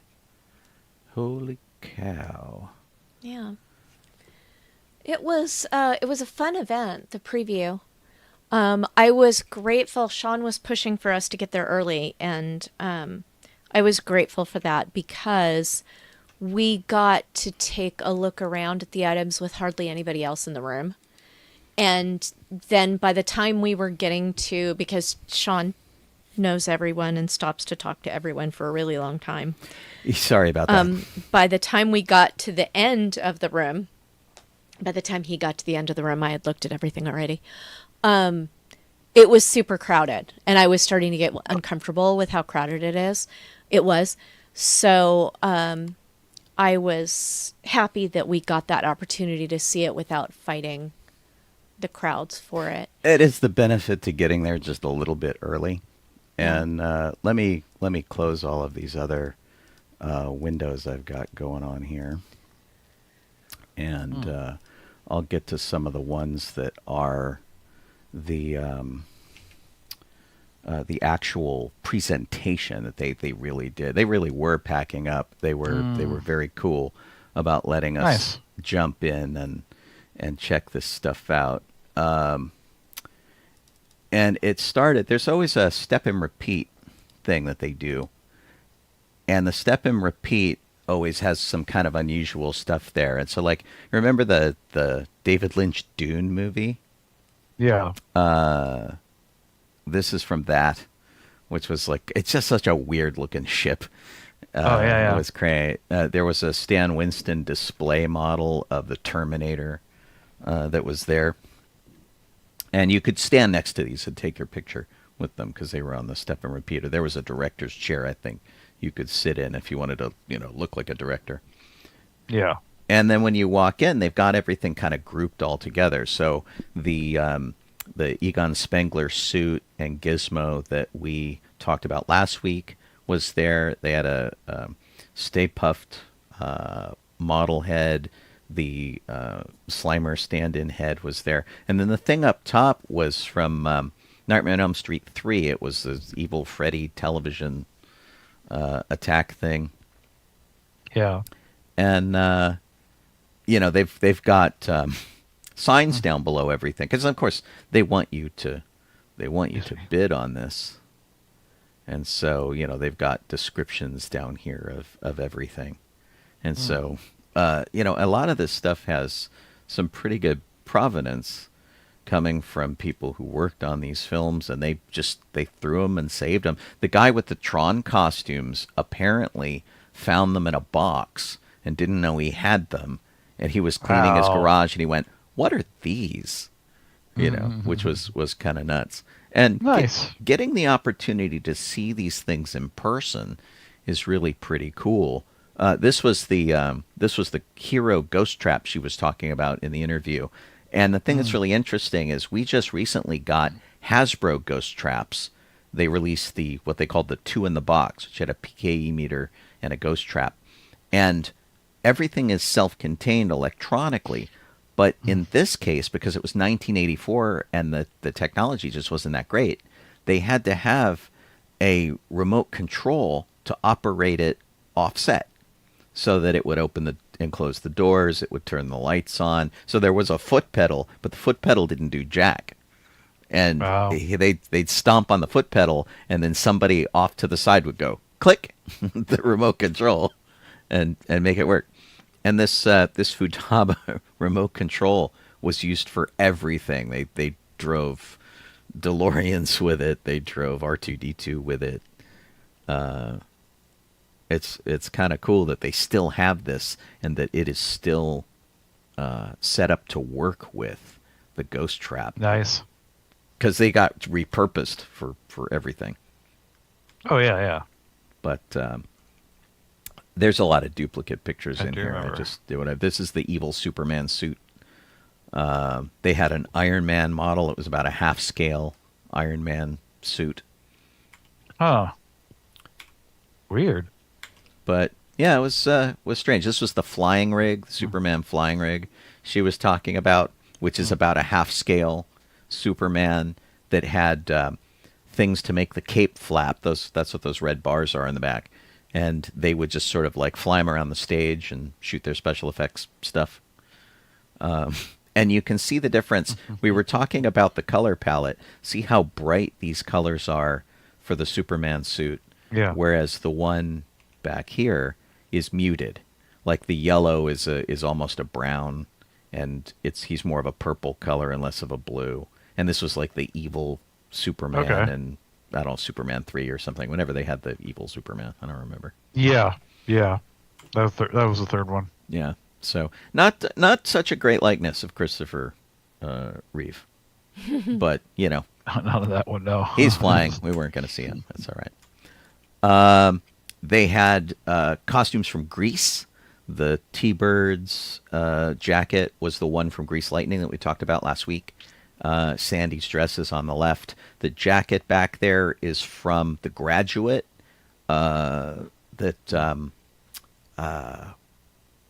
What's his face? Dustin Hoffman wore. And then the Dodgers uniform is Chadwick Boseman's from the movie that he did on Jackie Robinson. Oh. Let's see. Okay. Flip through. This was on auction. This is kind of interesting. I made this. Back in the day, I worked on Star Trek 6. These were the assault phasers from that. We made about 20 of them. And it was interesting to see that show up in the auction. Of course, I don't get a cut. I think it sold for about $3,500, which is pretty reasonable. A lot of these weapons and things, unless there's something really unusual, they sell for reasonably priced bids. Yeah. So, that was cool. The Tron helmet. I don't know why Disney doesn't have this stuff, except that the prop guy seems to have taken it home and forgotten about it. You should recognize Dot Matrix from Spaceballs, or at least her head. Galaxy Quest, and some gadgets, and then some Star Wars stuff. There's a Club Obi-Wan menu behind that, which is fun. These were models for doing storyboards. So anyway, and this was the gun that I got to shoot from Avatar, which didn't sell, by the way. It didn't make enough of a winning bid. So we had a pretty good time. They had a lot of really interesting stuff going on, and it was always great to see it in person. And they had an art director from Tron, and they had the art director or prop guy from Army of Darkness or Evil Dead, one of them. The guy who made the Necronomicon. They had him. Okay. So. Okay. Yeah. So it was fun. That's cool. And we'll have to get you to one of these, Jeff, because I think you would appreciate it. Yeah. That would be pretty cool. I have an article up on Sci-Fi with a lot of these pictures. I feel that Sean forgot to give you the pin the prop store pin that I gave him to give you. I did. Yeah, I have a pin for you if you want it. But I'm going to see him 3 times this weekend. Okay. So. Yeah. So be able to then. Yeah. Yeah. All right. Cool. Yeah, I have something to give to you guys, or so too. But I just didn't want to do it this weekend. It'd be easier that way than to trying to huff it into work and then. Yeah. Excellent. All right, Jeff. What do you want to talk about? Something I thought was kind of funny. It's one of those one of the typical kind of questions they would ask like actors about Marvel or Star Wars or anything else. They're like, hey, would you want to do this again? Blah blah blah, kind of thing. Or what's the chances of you coming back to do da da da da. But on the CBS mornings, they talked to Kristen Ritter because undoubtedly there will be a Daredevil Born Again season 2 because the first season is doing really well. And they asked her if if she would come back to be Jessica Jones or if that's even happening, whatever. Does she know anything? And of course she's like, I don't know anything. Basically the answer. But the reason I put this in there is because I thought it was kind of funny. She says, if they ask me, I would be there ready. I may or may not have that jacket that I stole from the set. That's really funny. That is funny. Yeah. So hopefully. I want to talk about Will Wheaton's new podcast. It's called It's Story Time with Will Wheaton. And Will Wheaton has been doing audiobooks. He's been narrating audiobooks. And some of the ones that he's narrated are Ready Player One and the Collapsing Empire trilogy by John Scalzi, and his own memoir, Still Just a Geek. But what he's decided to do with his training as an audiobook narrator is to do this weekly audiobook podcast where he's featuring stories that he loves. And he's going to do possibly some of his own stories, but he's also pulled them from pages of sites called Uncanny Magazine, Lightspeed Magazine, and On Spec. And it's a great chance to listen to him reading stories. I thought that was fun. Have we heard him read stories before? Is he good at it? Well, I'm going to guess that he is because he's done Ready Player One and John Scalzi's books as the audio. Yeah, I've never heard him read a book, though. Gotcha. I don't know. I'm sure that the podcast would be an easy way to find out whether you liked his style, and you wouldn't have to buy the audiobook. You could just listen to the podcast. Cool. Sean, what do you want to talk about? One of the things that I wanted to cover about that auction is something that is kind of a new experience to me that's a little weird, which is we live in an era where we can 3D print stuff, and we're making AI art, we're doing all this kind of stuff. And of course, cosplay has become big business, and it's become a huge hobby. And so when you look at a industry auction like this, the majority of things that are in there are from something. And even in this case, the items I'm going to bring up are sort of from something. But like, I have a friend that provided a couple of props for a photo shoot for a magazine cover. And the items, all told, probably cost maybe $1,000. There's a pretty nice Indiana Jones hat and a pretty nice Indiana Jones whip.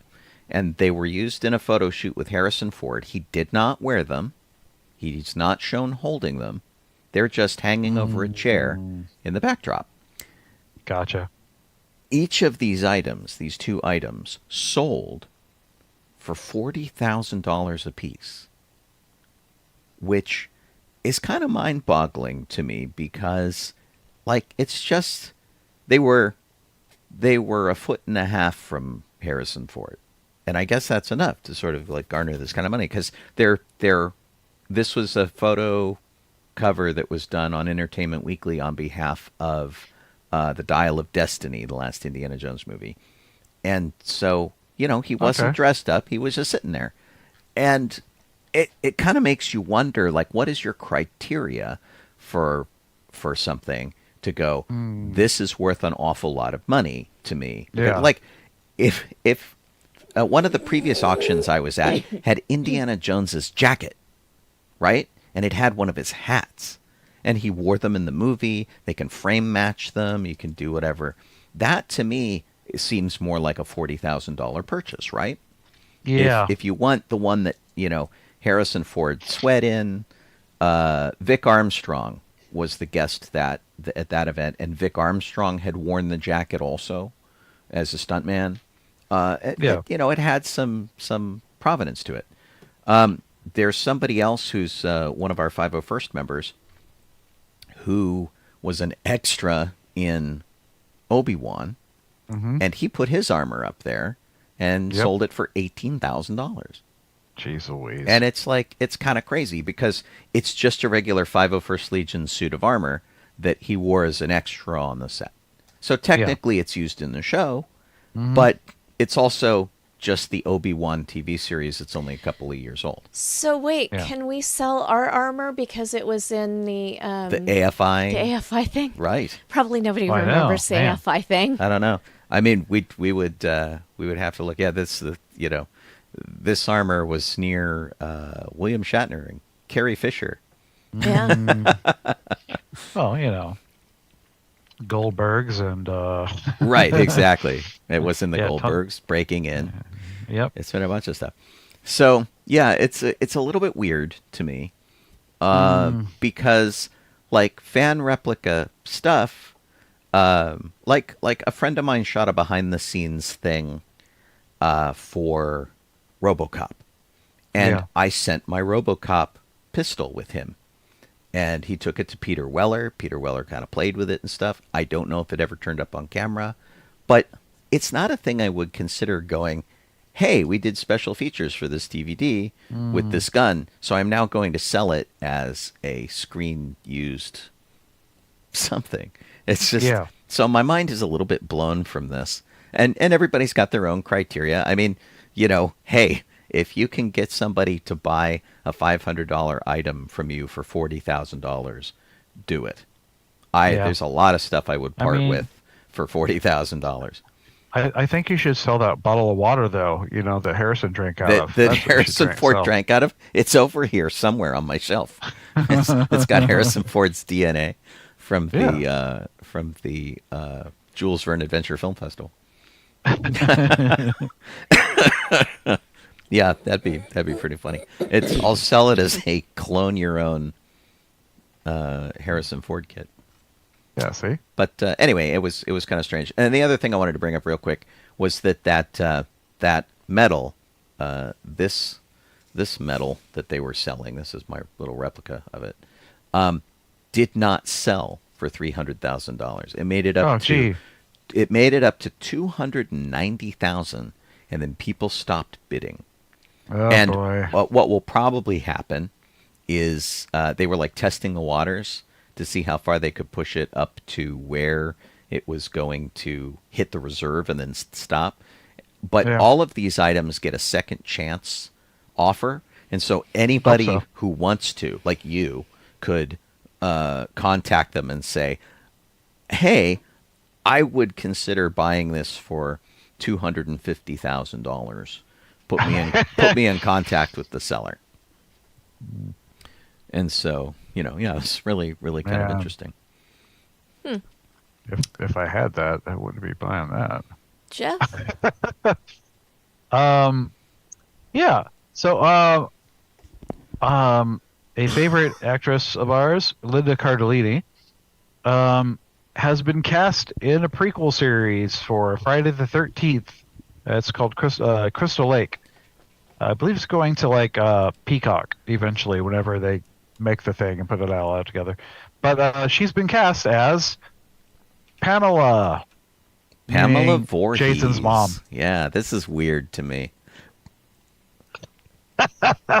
So bizarre. So there you go. I wonder if she's That's gonna be abusive or interesting, weird yeah. or something. Well, when we first meet It Jason... says that Oh, go ahead, Jeff. Oh, sorry. I was going to say that what they're saying is that she's a mother who gives up on a singing career to raise a special needs child, Jason, and then it takes a dark turn when she loses her son when he drowns in the lake. Right. So when we first meet Jason, he has the appearance of a kid that kind of birth defects, probably Downs.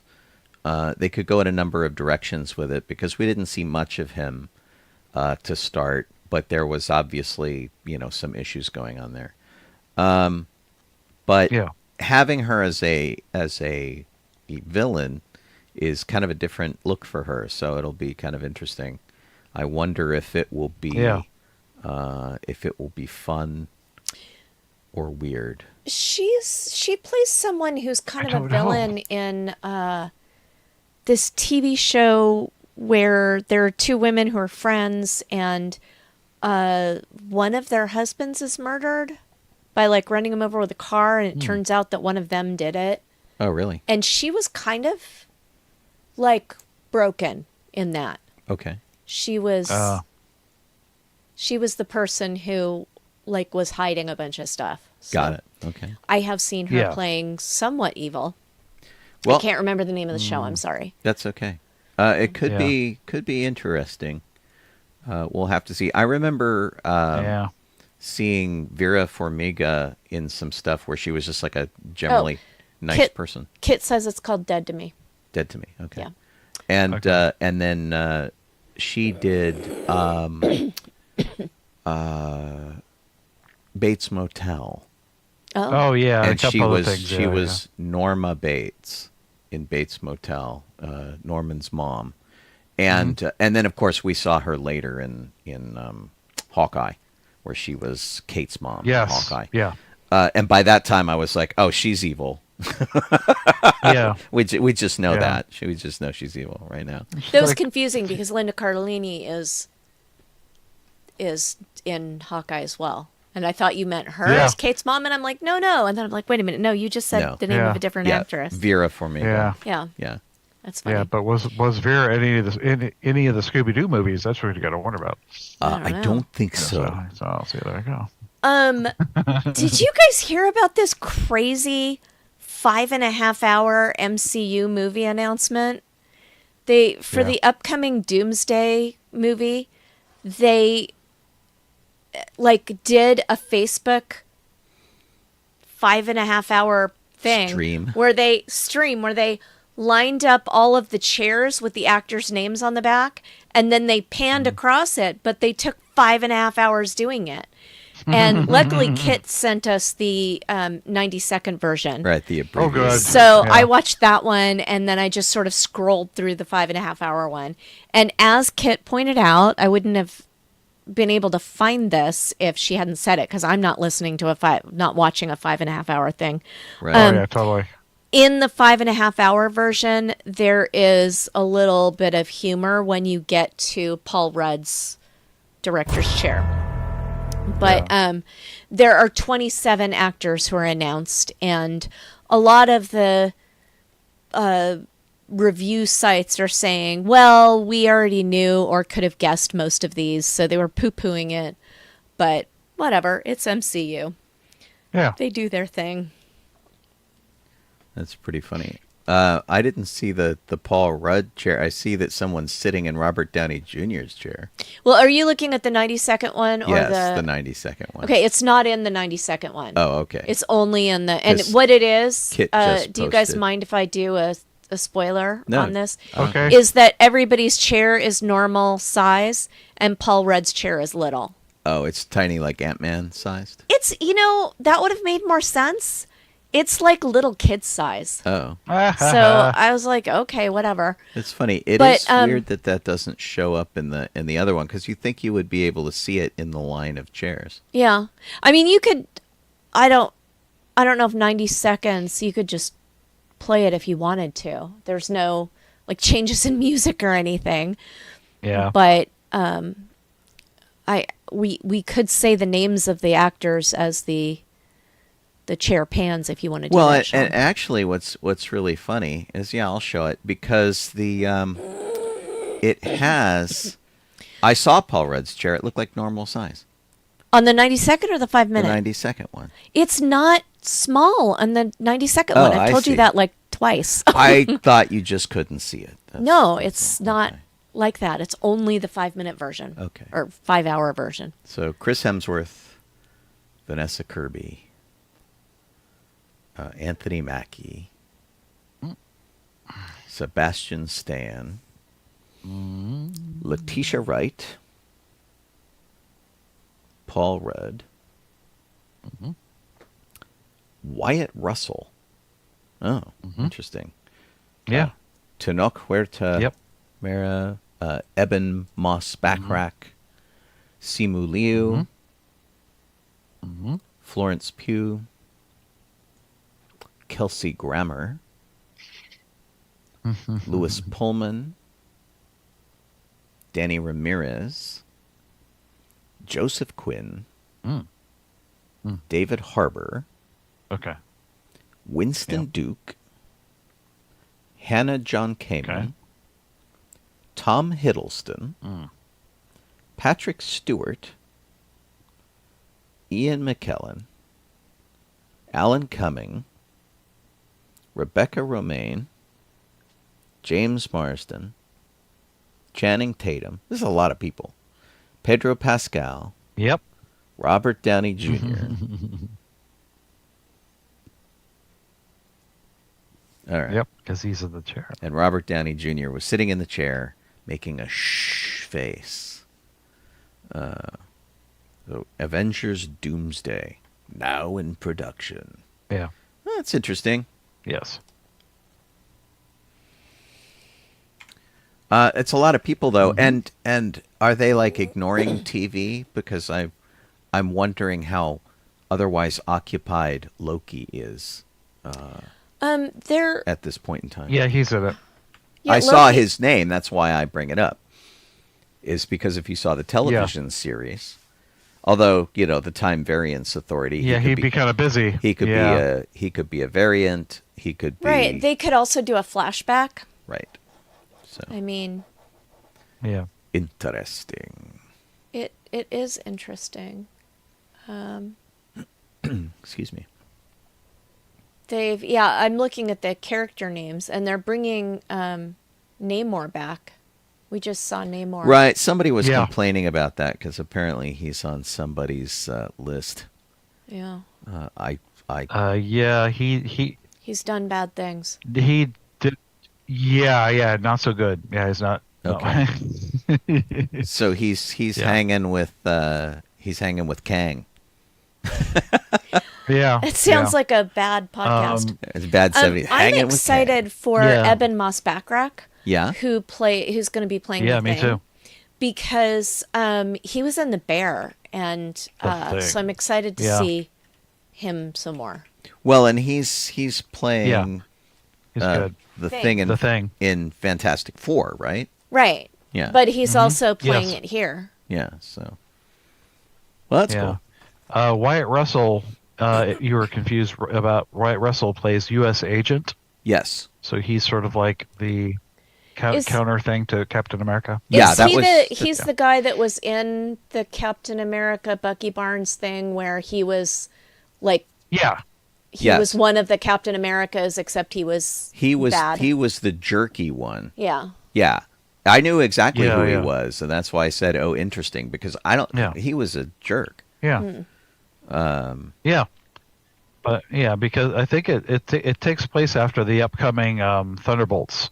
So they've already had an article saying, well, this person didn't have a chair there. I'm like, well, they're not going to show everybody. Right. Yeah, and they didn't. All the articles You know? that I looked at said that they're not showing everybody. There are more people. Yeah. Although there Yeah. are 27 cast members listed in IMDb currently. Yeah. So they're like, oh, this character's chair was there, so they're probably going to be dying, and then the Thunderbolts will be like, that's not what it means. Yeah. Yeah. Yeah. Sean, what do you want to talk about? Goofballs. It's 8:50. Okay. Sad news from the world of art and cinema. Somebody that you have largely grown up with regarding film advertising is unfortunately suffering from Alzheimer's. His artwork, though, going back to the original Star Wars film. Drew Struzan has been doing movie posters in a particular style that is his own.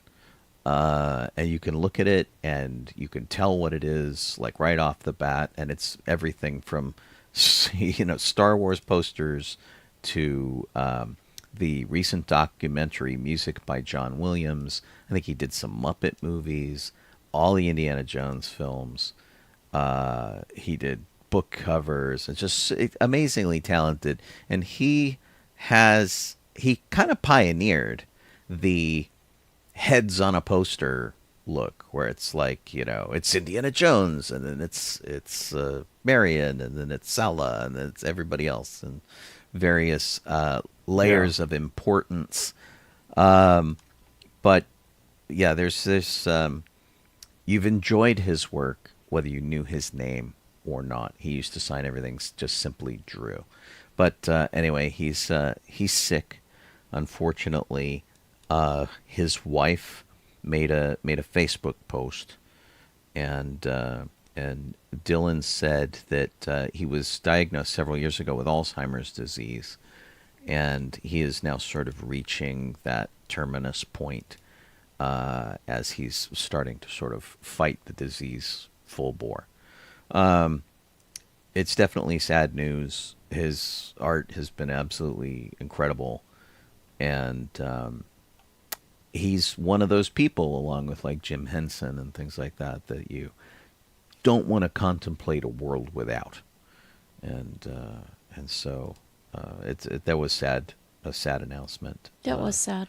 So we'll have to see. He has been married for 60 years, and he's been involved in movies that I've seen for 50 years.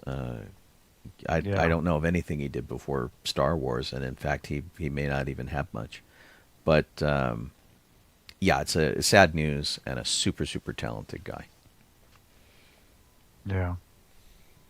Jeff? Yeah, same here, Lori. Same here. My dad had was Alzheimer's as well. Yeah, it's rough stuff for sure. Yeah. That's why I try to do all the charity events we do with Rebel Legion for Alzheimer's, just for that reason. Yes. Okay. Netflix has a show, is working on a live action Scooby-Doo show with 8 episodes. It'll just cover them going out on mysteries. It'll also cover where they got together and met and whatever. And it says basically, and he's a talking dog, folks, so it's not going to be like some of the little fan thing. Their description is a modern reimagining of the iconic mystery-solving group of teens and their very special dog. During their final summer at camp, old friends. Well, I was just asking, is it being played by a Great Dane, or are they doing a cartoon dog? I don't know yet. It'll probably be like they'll be doing it. Yeah, I imagine he'll be CG, or he'll be probably mostly live with CG here and there for him to talk. I really don't know. Interesting. They don't really say because they haven't really started filming or anything yet. But let's see here. It says the difference. They're going into the how they got Scooby, and it's basically Shaggy and Daphne get embroiled in a haunting mystery surrounding a lonely, lost Great Dane puppy that may have been a witness to a supernatural murder, which is not something that happens on Scooby-Doo cartoons. There are no murders. That's new. Together with the pragmatic and scientific townie Velma and the strange but never so handsome new kid, Freddy, they set out to solve the case that is pulling each of them to get into a creepy nightmare that expose all their secrets. So yeah. So Scooby didn't come from the Monster Hill puppy farm? Yeah, pretty much. Yeah. So I don't know. I like the James Gunn movies that he did, worked on, that were live action with Sarah Michelle Gellar and such, Matthew Lillard, but Freddie Prinze, Lena Carlini. I'm gonna stop anyway. So yeah, I like those, and I like the old cartoons. Some of the other stuff, not so much. There's some of the newer things they did. I didn't bother to watch Scoob. So, hope this one turns out good. Cool. Sean, you want to bring up maybe one last topic and then wrap us out? Yeah. So, today, apparently, the U.S. Postal Service is issuing a Betty White stamp. And the designer of the stamp found a portrait of Betty White that was taken in 2010.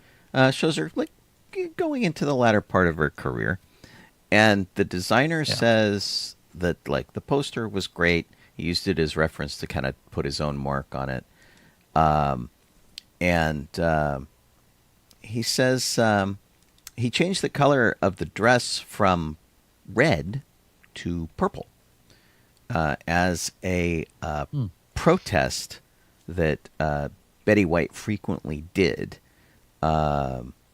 And he said that, she was always advocating for animals and for things, and managed to keep her positivity, even though typically protests are really, really angry. So he wanted to give her kind of a more royal tone and whatnot. I guess I don't know that they've unveiled the stamp. I don't see a picture anywhere from it. But the article, I don't know. Just a real quick look. Yeah, all they have is like a regular photo of her, not the stamp. Oh, I found it. It's here. Okay, so you found one. Okay. They apparently did a little bit of an unveiling. I'll throw it up here on our thing. There we go. So this is the stamp. This is pretty cheerful looking thing. Yeah. Yeah, not too bad. That's fun. So great. That's cool. Colleen and I were on vacation, and somebody showed us his portrait of Betty White that he carried in his wallet. Right, I forgot about that. And it was a black and white, and he's like, "Do you know who this is?" And we're like, "We have no clue," because she was so young. She looked like she was 16. Yeah, and he's like, "Yeah, I shot her back in the day." Yeah. And it was crazy, and it just a beautiful picture. I've got one. I took a picture of his picture, which was great. But we were like at Yosemite. Yeah. I think I was doing somebody's wedding up at Yosemite, and we were cruising around, and it was very funny. And the guy just like apropos of nothing went, "Do you want to see a picture?" I'm like, do you just do this to everybody? You just like walk up to strange people. You want to see a picture? Because that could go so many different ways. Funny. Yeah.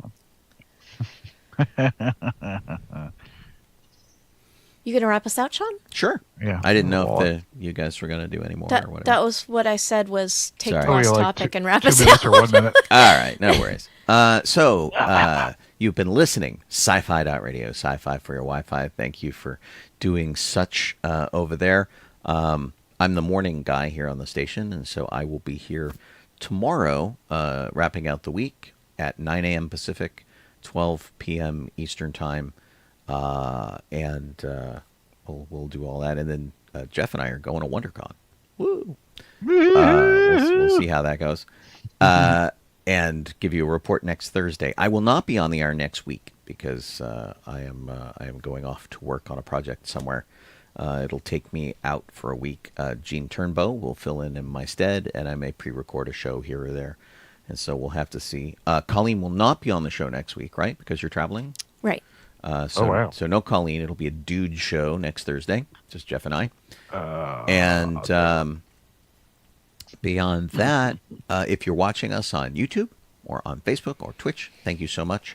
To everybody in the chat, you guys are awesome. We absolutely love your input and your comments and your corrections if we misspeak. Those are all really super important. And to Kit, of course, who slaves over a hot Google document every week. We're very grateful to her as well. So thanks to everybody. Yeah. I'm Colleen Kaylee Crosby. This is Jeff Solid Donoho. I am Sean Obi-Shawn Crosby. As always, May the force be with you. you. Be with you. Let's give some credits over here to y'all people on the video. Hey, there we go.